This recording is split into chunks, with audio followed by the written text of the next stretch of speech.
हरिओम।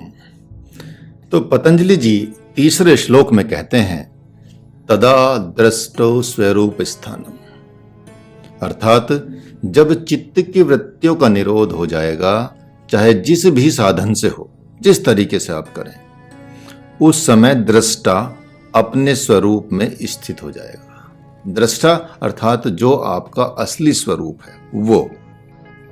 उनका कहना है कि बिना इसके तो दृष्टा अपने स्वरूप में स्थित होगा ही नहीं। जब शत्रु का वध करना हो तो उसके सारे ठिकानों को जानना अनिवार्य है और अपनी शक्ति सामर्थ्य का भी हमको पता होना चाहिए। तो कहते हैं कि आप तो शुद्ध साक्षी आत्मा ही हैं, किंतु बिखरे हुए चित्त के कारण आपकी स्मृति बिखर सी गई है। आत्म स्वरूप में स्थित न होने के कारण आप अपने को शरीर रूप में स्थित पाते हैं और ये सिद्धि भी हो जाती है कि मैं शरीर हूं। शरीर भाव की सिद्धि हो जाती है। इसलिए बुद्धि के द्वारा मैं शरीर नहीं हूं यह जान लेने पर ही आप दृष्टा रूप नहीं हो पाते। केवल इतना ही काफी नहीं है, आपको जानना है। आपको जाना तो पूर्व की ओर है और चले गए 10 कोस पश्चिम को, तो आपको 10 कोस पुनः पीछे वापस लौटना पड़ेगा, फिर वहां से यात्रा प्रारंभ होगी।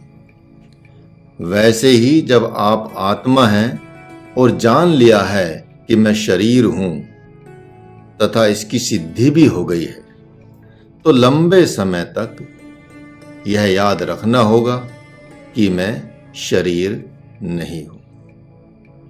तो गुरुदेव के एक शिष्य ने पूछा कि मेरा दृष्टापना कैसा होगा। तो गुरुदेव बोलते हैं कि आप में न दृश्य है, न दृष्टापना है और न दर्शन है। इन तीनों से भी आपका पृथक विलक्षण स्वरूप है। महर्षि कहते हैं कि सम शांत सचिदानंद स्वरूप हैं आप, किंतु प्रमाद के वशीभूत होने के कारण आपने अपने ब्रह्म स्वरूप पर ध्यान नहीं दिया। जैसे मोहों के वशीभूत होकर महात्मा अर्जुन कायरता रूप दोष से दूषित हो गए थे। वे खड़े भी नहीं हो पा रहे थे, बैठा भी नहीं जा रहा था, सोने की तो वहां जगह ही नहीं थी, अन्यथा वे लेट कर ही सुनते भगवत गीता। तो यहां चित्त वृत्ति निरोध की बात हो रही है, जबकि अब तक तो शरीर का ही निरोध नहीं हुआ हमसे। हम अब तो शरीर को संपूर्ण पूंजी मान बैठे हैं। इसी को नहीं अपने से संन्यास लिया जा रहा है। सभी को कुर्सी पर बैठने का अभ्यास है, किंतु पूरा अभ्यास कहां है। कुर्सी पर तो हिलना डुलना ही पड़ता है। शरीर पर ही जिसका शासन नहीं है, तो चित्त के शासन की तो बात का कोई अर्थ ही नहीं। वे शरीर के निरोध की बात नहीं कर रहे हैं, शरीर से उदासीन होने की बात कर रहे हैं। शरीर तो ब्रह्म की शक्ति है और इस ब्रह्म शक्ति से तो वेद, शास्त्र, पुराण प्रकट होने चाहिए।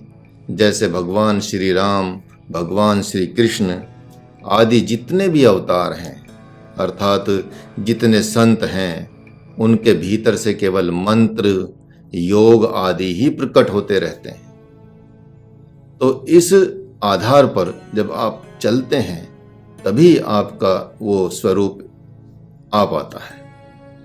अब गुरुदेव हमारे एक प्रश्न करते हैं कि जिस समय शरीर चाहे जैसा है, नींद, आलस्य, प्रमाद नहीं है, भूत, भविष्य और वर्तमान के कोई विचार भी नहीं है, किसी विषय की कामना नहीं है, शरीर को भी आप अपना नहीं मान रहे हैं, उस समय आपकी अवस्था को क्या कहा जाएगा? तो इसका उत्तर है कि अपने स्वरूप में स्थित होना और समशांत होना, ये बात अलग है कि उस स्थिति को शब्दों में तो कहा ही नहीं जा सकता। क्योंकि जब तक शरीर से आप पूरी तरह पृथक नहीं हो गए तब तक तो आप शरीरगत दृष्टा हैं, बुद्धि से दृष्टा हैं। उस समय संसार की और स्वरूप की याद तो रहती है, तो भी वह बड़ा उपयोगी हो जाता है। दृष्टापना आना भी एक बड़ी बात हो जाती है। और जब दृष्टा अपने स्वरूप में नहीं रहता तो किस स्वरूप में रहता है? इसके उत्तर में आगे कहते हैं, इसको हम आपको अगले श्लोक में बताएंगे। हरि ओम।